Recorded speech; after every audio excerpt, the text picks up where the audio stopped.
Je m'appelle Christopher Steele. J'ai fait mes études à l'université de Cambridge avant de rejoindre le ministère des Affaires étrangères. Il fut espion de Sa Majesté, le Monsieur Russie du MI6, les services secrets britanniques.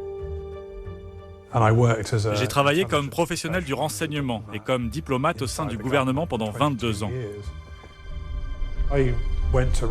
Je suis parti en Russie pour la première fois en 1990, où j'ai passé 3 ans à l'ambassade. J'ai passé la majeure partie des 40 dernières années à travailler en Russie, ou sur la Russie. Il dirige aujourd'hui une société d'intelligence économique. En 2015, Christopher Steele est approché par des clients américains qui lui demandent d'enquêter sur le passé russe de Donald Trump, qui vient d'annoncer sa candidature à la présidentielle américaine. À l'origine, le projet a été lancé par les républicains opposés à Trump, puis transféré à l'équipe de campagne de Clinton. Mais notre rôle était d'observer le point de vue russe, ce que les Russes faisaient, ce qu'ils cherchaient à accomplir et leur évaluation de l'élection.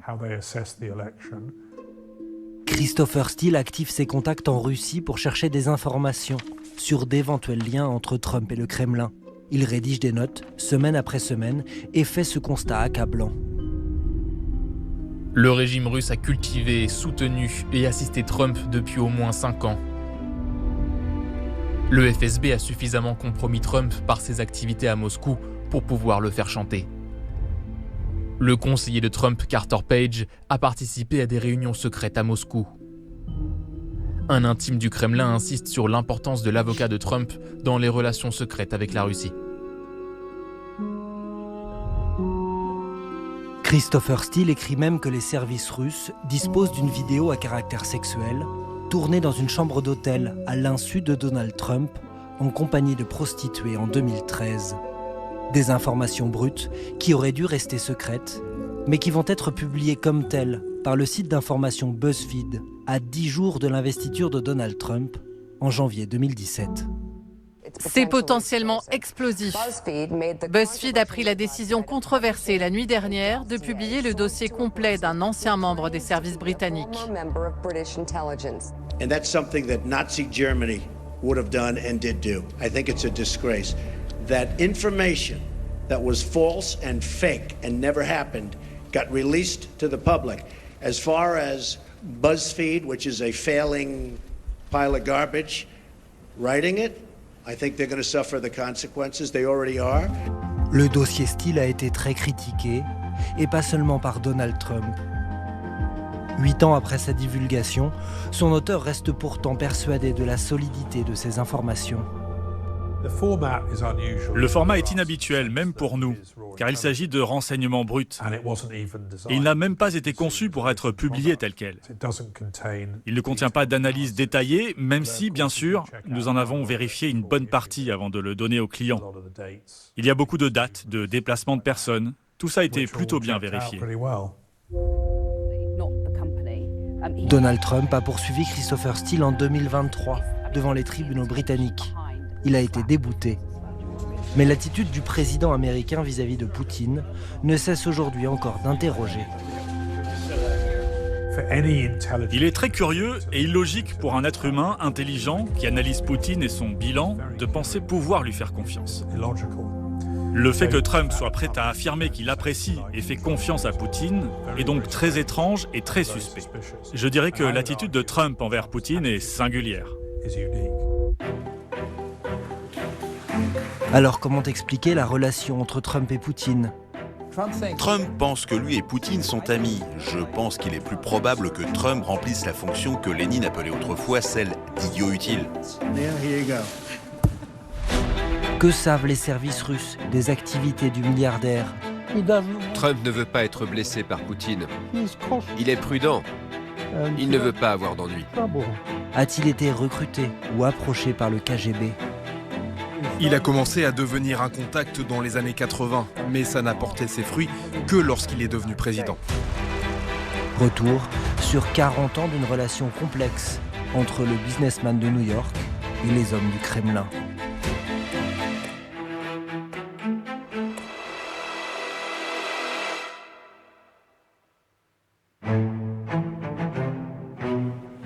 Fin des années 1970, Donald Trump est un héritier, entrepreneur ambitieux dans l'immobilier à New York. C'est son mariage avec une femme. Informations, parfois des rumeurs, parfois des données plus sérieuses, à Moscou et au KGB.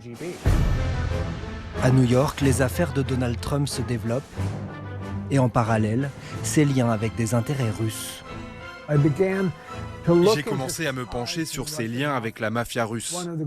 L'une de mes grandes découvertes, je crois, est qu'en 1980, Trump avait acheté des téléviseurs. C'était son premier grand projet réussi. L'hôtel Grand Hyatt, situé juste à côté de la gare Grand Central à New York. Et Donald Trump a fini par les acheter à un certain Semyon Kislin, qui travaillait au magasin d'électronique Jude Love, considéré comme une façade du KGB. Les soviétiques sont intéressés par la bibliothèque parce que ça leur permet de mettre la main sur des publications techniques américaines et de faire voyager leurs agents du KGB à travers les États-Unis. Le jour même de l'arrivée de son père à New York, Natalia Dubinina l'emmène boire un café dans la Trump Tower, comme elle l'a raconté à la télévision russe en 2017. Yuri Vladimirovitch est mon père. C'est une personne incroyable, curieuse, qui s'intéresse à tout. Et ce que je peux dire, c'est qu'avant même d'arriver au bâtiment des Nations Unies, il s'est retrouvé dans la Trump Tower. Nous avons contacté Natalia Dubinina. Elle nie fermement être une espionne et avoir jamais ciblé Donald Trump. Elle a refusé de témoigner face caméra, mais nous a confirmé les informations données au journal russe MK, qui en a fait le récit suivant.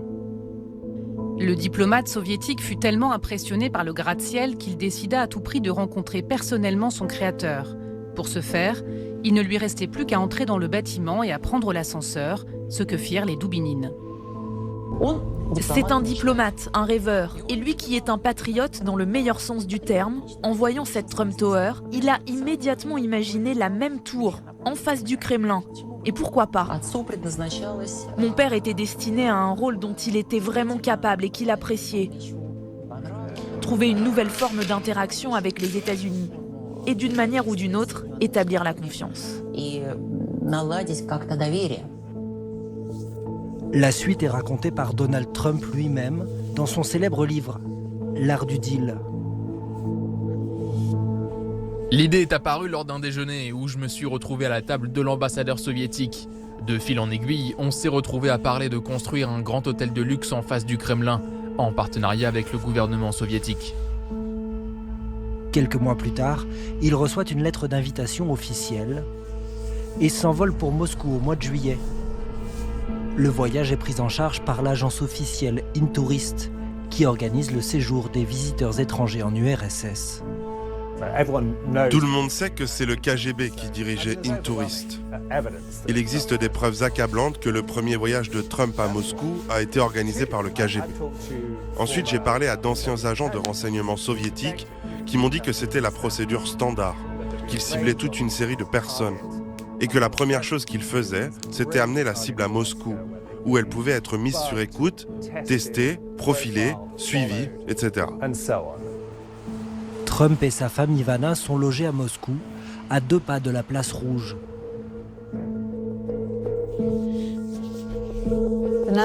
L'hôtel national était l'un des plus beaux hôtels historiques de Moscou. Il surplombait la place de la Révolution, puis la place Rouge. Il occupait la plus belle chambre qu'il proposait. Joyce Barnatan est à l'époque correspondante de Newsweek en Union soviétique. New-Yorkaise elle-même, elle sollicite une interview de Donald Trump et le rencontre à son hôtel. Il a fait le tour de la pièce. Il n'aimait pas l'état de la chambre. Il la critiquait. Il y avait des couches de peinture marron un peu écaillées. Il n'était vraiment pas impressionné par la qualité de la chambre. Il essayait de comprendre ce qu'il faisait là. Il se demandait s'il allait construire quelque chose comme la Trump Tower en Russie.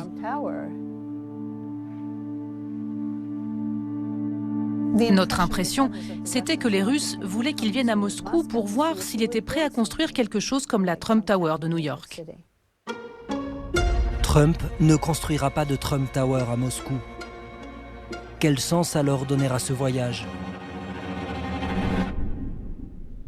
Nous avons posé la question à un homme qui connaît très bien les méthodes du KGB. Ça c'est moi. Et pour cause. J'étais jeune colonel, 1972. Il y a travaillé des dizaines d'années. Ça c'est mon père, ancien officier du KGB lui aussi. Quand il a appris que je voulais moi aussi entrer au KGB, il m'a dit « Ne fais pas ça mon cher fils, c'est un sale boulot ». Mais tu as fait ça pendant 15 ans, papa. Justement, mon fils, c'est un sale boulot, reste loin de tout ça. Et vous savez, les enfants n'écoutent jamais leurs parents, c'est bien connu. Oleg Kalugin a 90 ans et vit aujourd'hui non loin de Washington. Il fut en pleine guerre froide, le plus jeune général du KGB. Khrouchtchev et moi, 1958. Qu'est-ce que je suis beau. Il a longtemps travaillé aux États-Unis sous différentes couvertures. J'ai été journaliste correspondant, diplomate, élu au Parlement et en même temps j'étais au KGB. Son rôle, recruter des sources et des informateurs. Trump a-t-il pu être approché ou recruté ou compromis lors de ce voyage en URSS? Bien sûr, c'est une méthode russe bien connue, de mettre le plus possible de matériel de surveillance dans les chambres, ou n'importe où se trouvent des personnes d'intérêt. On n'a même pas besoin de les suspecter de quoi que ce soit. Mais on ne sait jamais. Quelqu'un pourrait tomber amoureux d'une prostituée.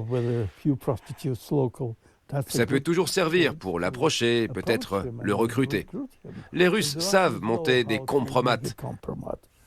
Mais vous pensez que si Trump est invité à Moscou, ils essayent de le compromettre? Oh, je ne sais pas exactement, mais je ne peux pas l'exclure. Pouvez-vous me dire si le KGB avait des informations sur Trump? Disons que je ne sais pas, mais je crois qu'ils en ont. Vous ne pouvez pas être plus précis?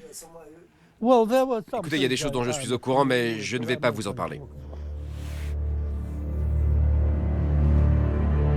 Le KGB a-t-il monté un dossier sur Trump?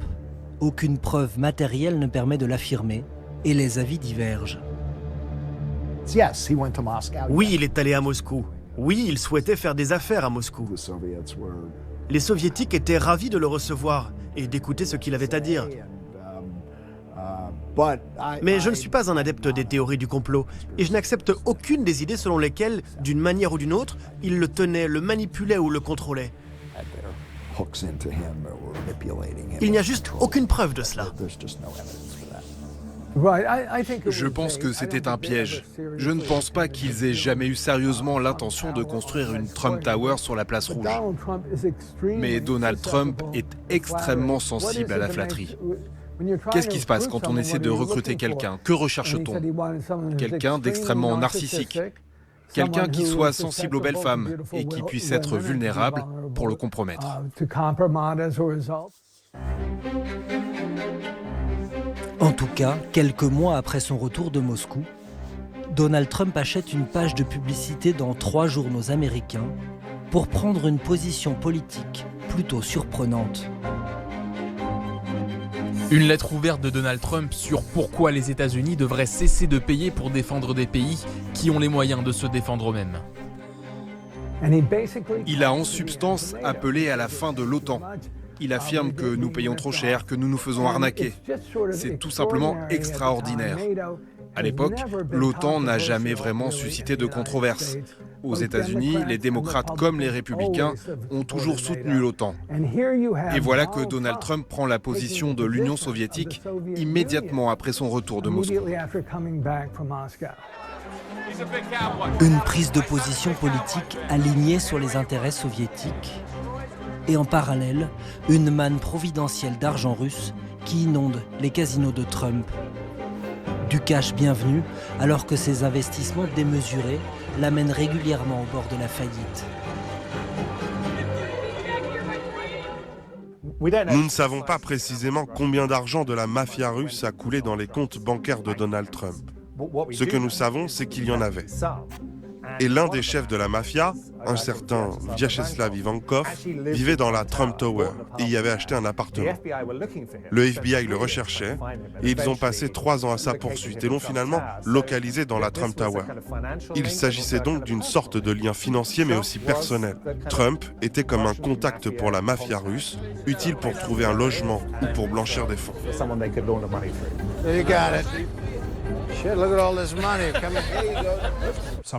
Parfois, ces choses sont faites de telle manière qu'on ne sait pas vraiment qui est derrière, ni quel est l'objectif réel.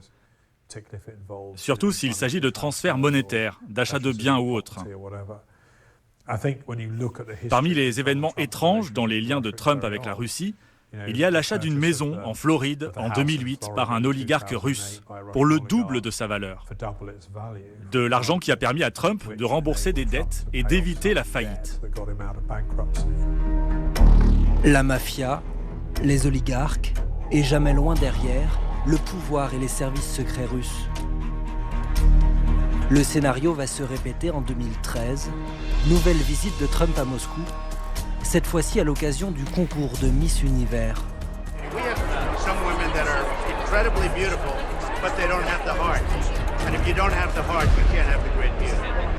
Quelques mois plus tôt, Trump était à Las Vegas pour le concours Miss USA. Il a rencontré un oligarque, Agalarov, très proche de Poutine, connu comme le bâtisseur de Poutine. Ils ont conclu un accord pour organiser le concours de Miss Univers à Moscou. Thank you to Aras Agalarov and the Focus Group for their amazing hospitality and support, and to the Sberbank, the general sponsor of this event in Russia. That's right, and of course, the big man on campus, Donald Trump.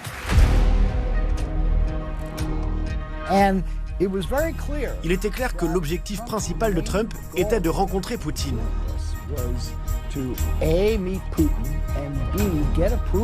Et d'obtenir le feu vert pour la construction d'une tour Trump à Moscou. Trump était à Moscou pour quelques jours seulement, et il avait l'intention de rencontrer Poutine. Mais de rencontre il n'y aura pas. Trump aura attendu en vain. Le milliardaire aurait pu être vexé d'être ainsi snobé par Poutine. Il continuera pourtant de lui tresser des lauriers. Et la meilleure explication, c'est que c'est un businessman. Trump l'a compris. Si vous obtenez le feu vert du grand patron, l'affaire est conclue. C'est comme ça que Trump a géré les choses. Et c'est une des explications de la relation Trump-Poutine. Plus largement, on pourrait parler d'admiration pour l'autocrate.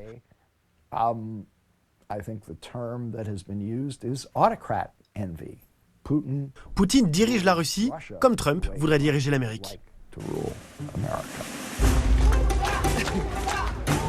L'annexion de la Crimée par la Russie quelques mois plus tard va faire une nouvelle fois capoter le projet de Trump Tower en raison des sanctions frappant les banques russes. Mais l'admiration de Trump pour Poutine ne faiblit pas. Et en 2015, quand il décide de se présenter à la présidentielle américaine, Ladies and gentlemen, I am officially running for President of the United States, and we are going to make our country great again. Un homme va tout faire pour qu'il emporte l'élection. Vladimir Poutine. La campagne de son adversaire Hillary Clinton est opportunément fragilisée par la divulgation de documents internes au Parti démocrate. C'est une révélation potentiellement explosive de Wikileaks. Le site a publié 20 000 emails piratés du comité démocrate. Les Russes avaient aussi piraté des courriels du Parti républicain. Mais bien sûr, ils ont divulgué uniquement ceux du Parti démocrate parce qu'ils souhaitaient la victoire de Donald Trump. Ils le considéraient comme le candidat le plus utile pour aider la Russie à l'international et saper une certaine forme de démocratie américaine. Régulièrement, Trump doit se défendre d'être instrumentalisé par Poutine. Putin, from everything I see, has no respect for this person. Well, that's because he'd rather have a puppet as president of the United States. No puppet. You're the puppet. It's pretty clear. He brushed it off. Trump a balayé l'ingérence russe, prétendant qu'elle était sans importance.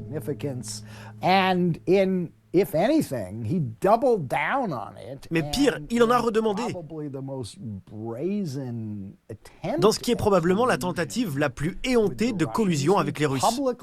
Il a déclaré « Et la Russie, si vous m'écoutez, j'espère que vous trouverez les courriels d'Hillary Clinton. » Russia, if you're listening, I hope you're able to find the 30,000 emails that are missing. Il faisait ouvertement appel à un pays étranger, un adversaire étranger, pour l'aider en recueillant de nouvelles informations politiques sordides sur son adversaire politique.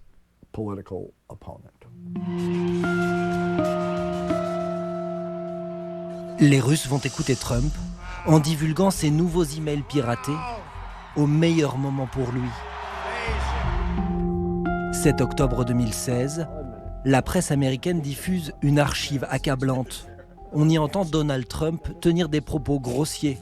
Oubliant qu'il est équipé d'un micro-cravate, il échange hors champ avec le présentateur d'une émission People.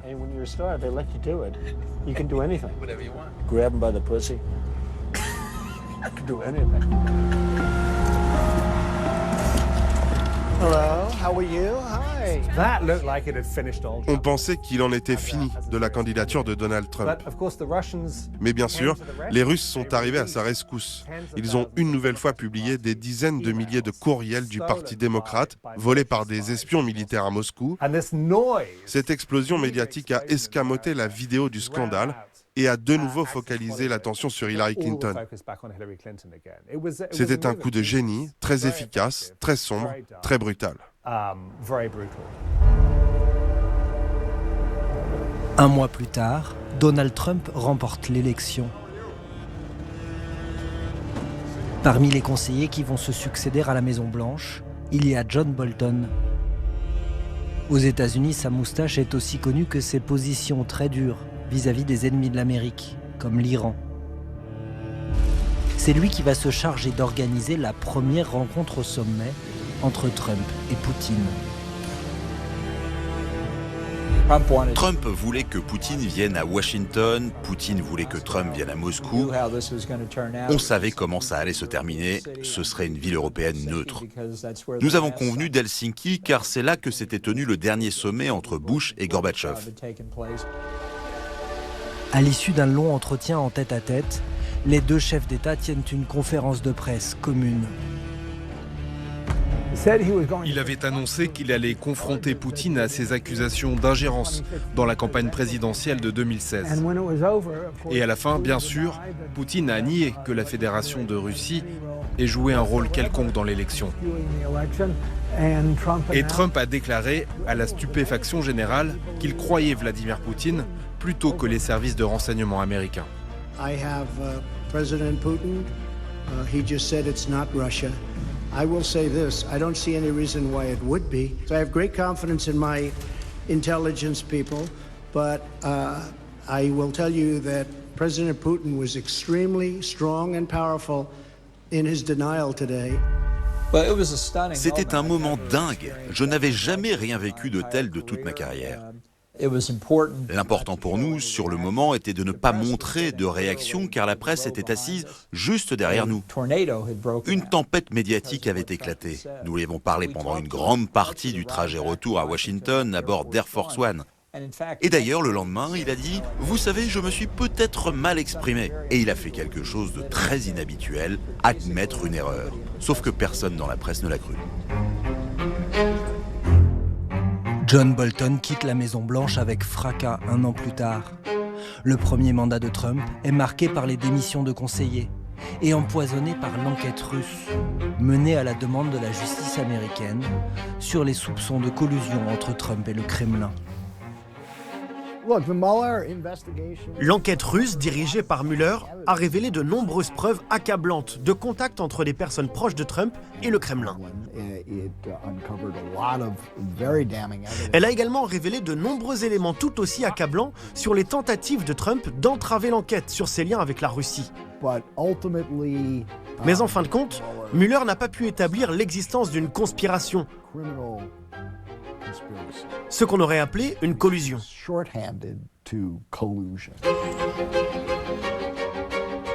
Malgré 2 procès en impeachment et des procédures au civil et au pénal, Trump parvient à reprendre la Maison-Blanche en 2024, avec notamment une promesse, celle de mettre fin à la guerre en Ukraine en 24 heures. Il le martèlera toute sa campagne.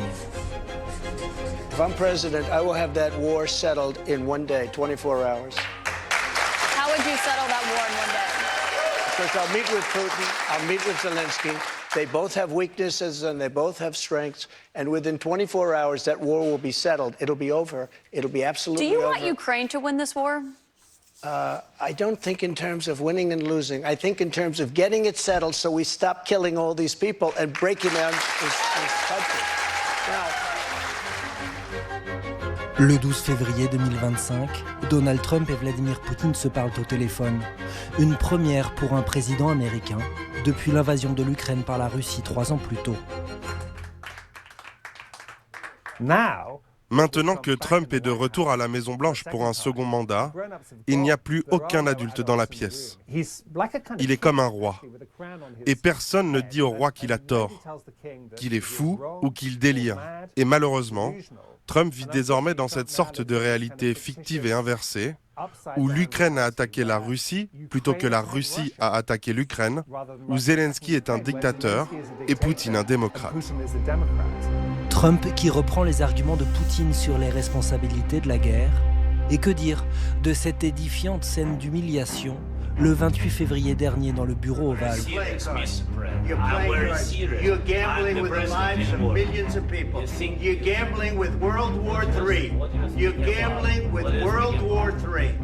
And what you're doing is very disrespectful to the country, this country, that's backed you far more than a lot of people said they should have. Have you said thank you once?